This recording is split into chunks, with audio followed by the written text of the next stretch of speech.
उनकी मांग है कि ये जो पहले ज़माने में कुछ 10 साल पहले ये जो एग्ज़ाम ऑफलाइन ली जाती थी वो वापस ऑफलाइन लेना चाहिए और ये जो भ्रष्टाचार है वो लोगों के सामने आना चाहिए, ऐसे हम सबकी मांग है। इस पूरे मामले में उसमें विखे पाटिल इनकी रिजाइन की भी मांग आपने की है। कई सारे जो ऑफिसर्स है या फिर मंत्री है उनकी रिजाइन की मांग। नहीं, वो तो तलाटी भर्ती के बारे में जो विखे पाटिल जी है उनके रेजिग्नेशन की मांग वहाँ पे की है, लेकिन उसके रिपोर्ट को और कुछ दिन बाकी है। वो रिपोर्ट क्या आता है वो हम देखेंगे। उसके बाद डेफिनेटली ये जो जब मैंने ये मुद्दा वहाँ पे आगे लाया था तब उन्होंने बोला था कि रोहित पवार के ऊपर एफआईआर किया जाएगा, क्या मैं करूँगा।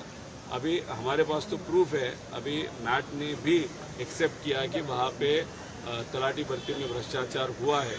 अगर इतने प्रूफ है तो आगे जाके डेफिनेटली एक इंटरनल रिपोर्ट अभी बनाया जा रहा है। वो रिपोर्ट आगे जैसे ही आएगा तो वहाँ पे भी पता चलने वाला है कि तलाटी भर्ती में बहुत बड़ा भ्रष्टाचार हुआ है। और जब रिपोर्ट हाथ में आएगा तब विखे पाटिल जी का इस्तीफा हम 100% वहाँ पे मांगेंगे। दादा, जिस तरह से नासिक में 5-6 मौतें हुई है, भिवंडी में मौत हुई एक महिला की, उसके बाद जो TDRF का जो जवान था डिजास्टर मैनेजमेंट का ही, जो लोगों की जान बचाने उसकी मौत शाहपुर हाईवे पे हुई है।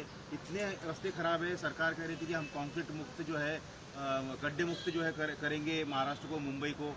क्या ये भ्रष्टाचार हो रहा है और लोगों की जान जा रही है, उसका जिम्मेदार कौन है? देखो, जब बड़ा नेता खास करके मुख्यमंत्री एक आध राज्य के जैसे महाराष्ट्र के देवेंद्र फडणवीस जी जब मिसिंग लिंक के बारे में बात कर रहे थे, वहाँ पे जो गड्ढे वहाँ पे दिखे थे नए काम में, तब उन्होंने बोला था ड्यूरेबिलिटी टेस्ट में गड्ढे होना बहुत अच्छी चीज़ है।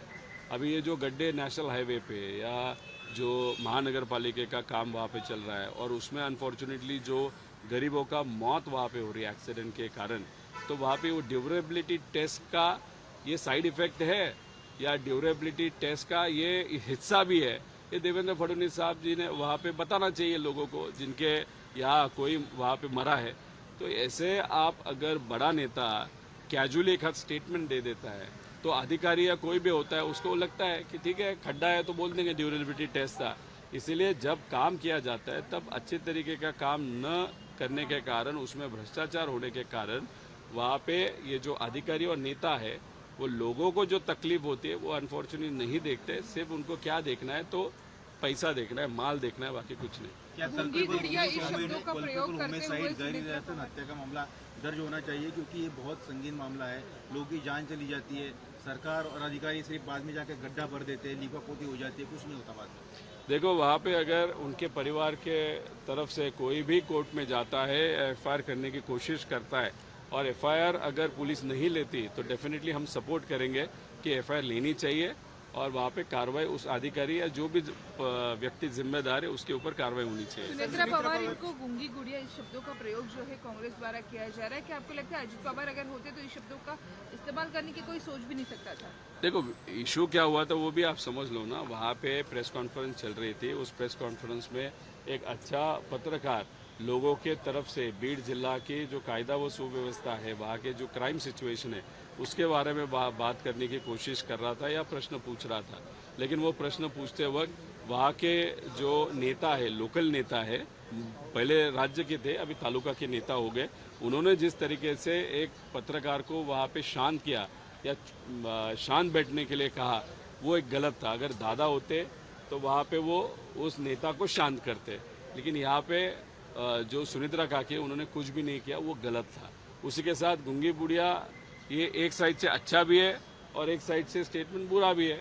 अच्छा क्योंकि बहुत लोगों ने जो इंदिरा गांधी जी के ऊपर टिका करते थे या विरोध करते थे वो कहते थे ये गूंगी गुड़िया क्या करेगी, लेकिन बाद में जब उनको अपॉर्चुनिटी मिली तब उन्होंने इतना अच्छा सुंदर काम किया है इंदिरा गांधी जी ने। आप सबको मालूम है नेहरू जी के बाद किसका नाम लिया जाता है अच्छा प्राइम मिनिस्टर में, तो उनका नाम लिया जाता है।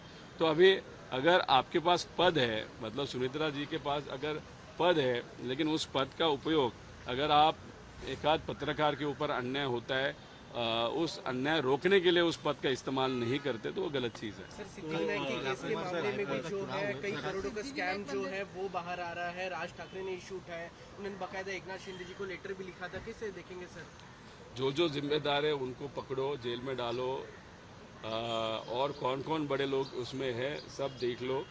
और कोई भी मतलब कोई भी क्राइम करता है, क्रिमिनल माइंडेड रहता है, उसको जात धर्म पार्टी नहीं होती, जो भी पार्टी का हो उसको उठाओ, जेल में डालो। और लेकिन मुझे कभी कभार ये भी प्रश्न पड़ता है, ठीक है, श्री सिद्धि विनायक जी का जो मंदिर है वहाँ पे उसके बारे में हम चर्चा कर रहे हैं।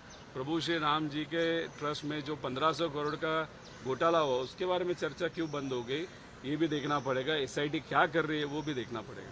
जिस तरह से सुनेत्रा ताई को चुनाव आयोग ने एक पत्र भेजा है 27 जुलाई को, और जो भी नियुक्ति हुई है, चाहे उनकी खुद की नियुक्ति हो या उनके द्वारा की गई नियुक्ति, और जो अमेंडमेंट किए गए उसको लेकर प्रमाण मांगे हैं, सबूत मांगे हैं। अगर नहीं दे पाते हैं तो उनकी खुद की पोस्ट जो है उस पर खतरा आ सकता है।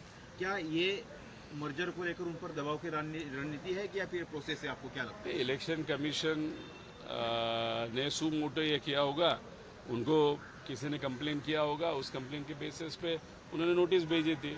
इतना जल्द गति से अगर इलेक्शन कमीशन वहाँ पे काम कर रहा है, जो वैसे देखा जाए तो भाजपा के नेता जब तक नहीं बोलते तब तक इलेक्शन कमीशन का एकाध अधिकारी मुंह भी नहीं खोलता।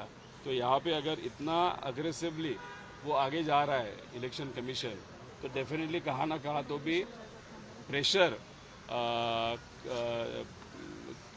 इस अजीत दादा के पक्ष को फोड़ने के लिए या तकलीफ देने के लिए भाजपा कर रहे हैं, ऐसे हम कह सकते हैं।